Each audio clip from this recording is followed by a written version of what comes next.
Is street candy film going to be sweet or leave me feeling bitter?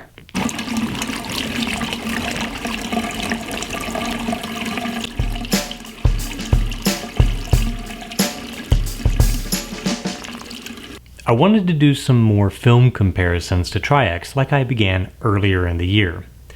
But to keep things consistent, rather than do them every now and then, I went ahead and got 49 different film stocks, everything I could get in 35mm from B&H and Freestyle.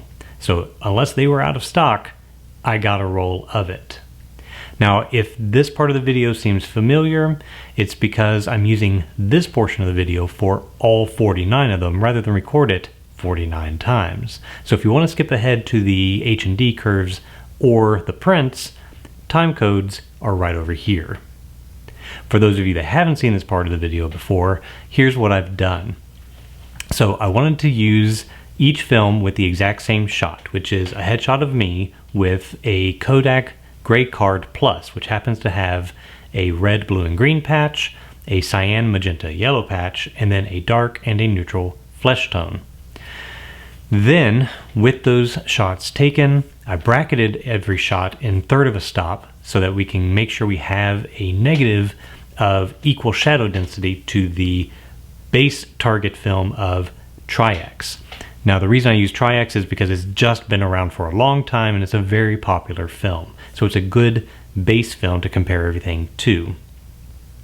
Then, once everything was developed, which was developed in D-76 at stock for the manufacturer's recommended time, I printed everything on Ilford using the exact same aperture, contrast settings, developer, and everything.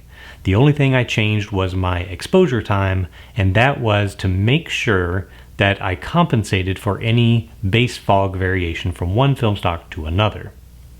Other than that, everything was left the same so that we can have a comparison of just the qualities of the film.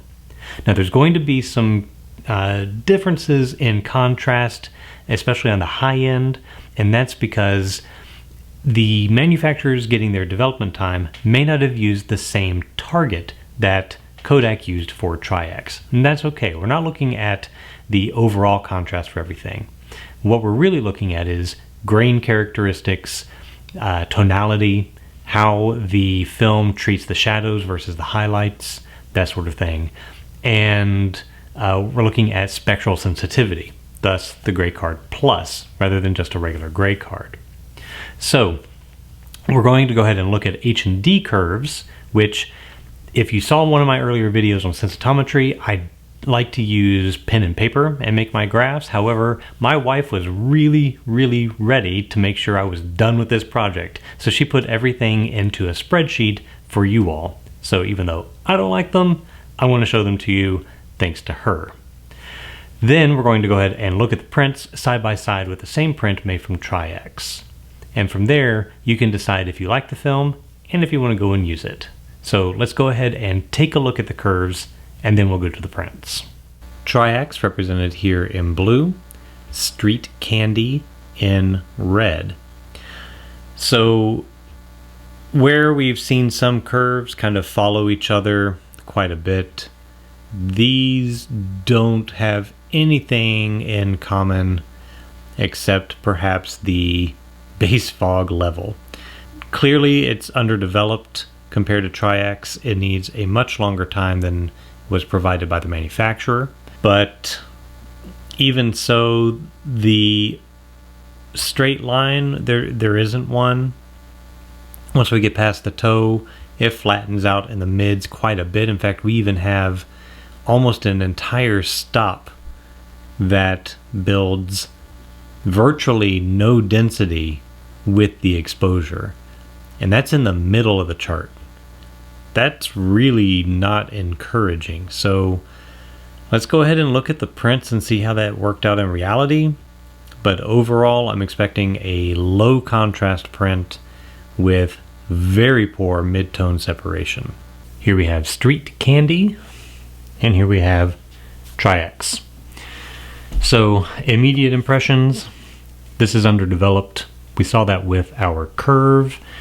It just needs longer in D-76 stock than what the manufacturer recommends. No biggie, just something to take into account if I were to shoot this combination again.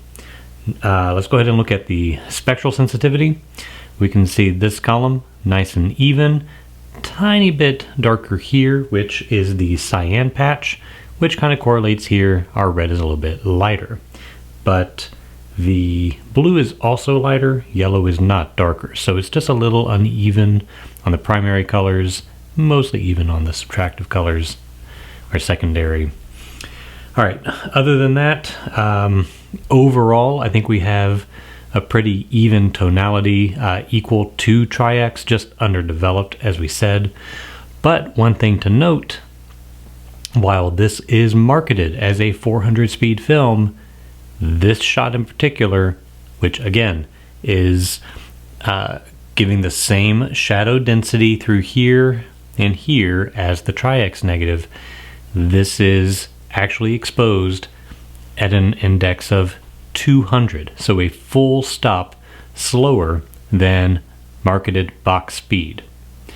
I think we are seeing a theme with a lot of our knockoff brands or third party. They are not coming in at full speed. All right, let's go ahead and zoom in and get a good sense of the finer details.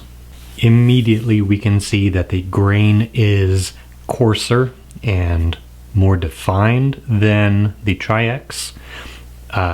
Since it's marketed as a 400, but I'm getting it as a 200, this is a pretty rough grain film relative to Tri-X. So if you're going to shoot this film, just be aware that you're going to get a coarser grain. And I realize a lot of people like coarser grain, so in that regard, this may be a good choice.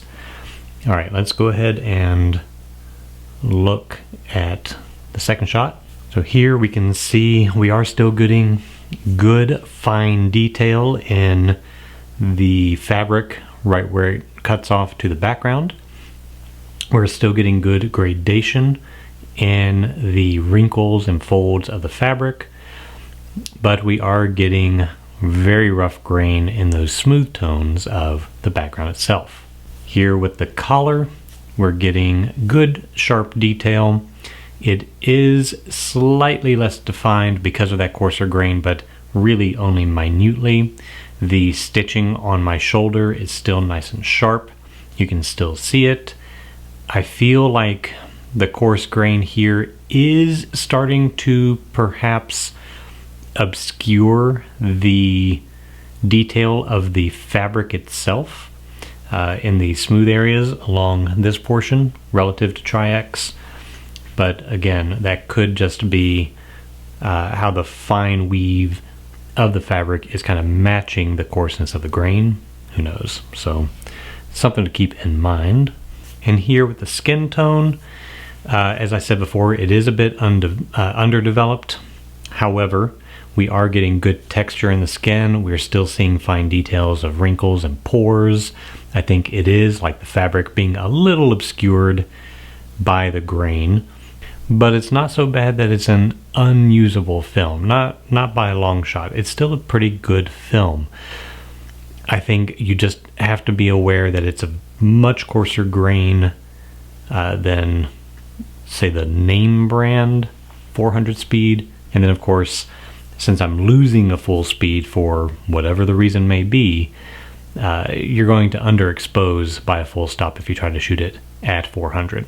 As long as you do your testing and get the correct film speed for you, I think this will work just fine.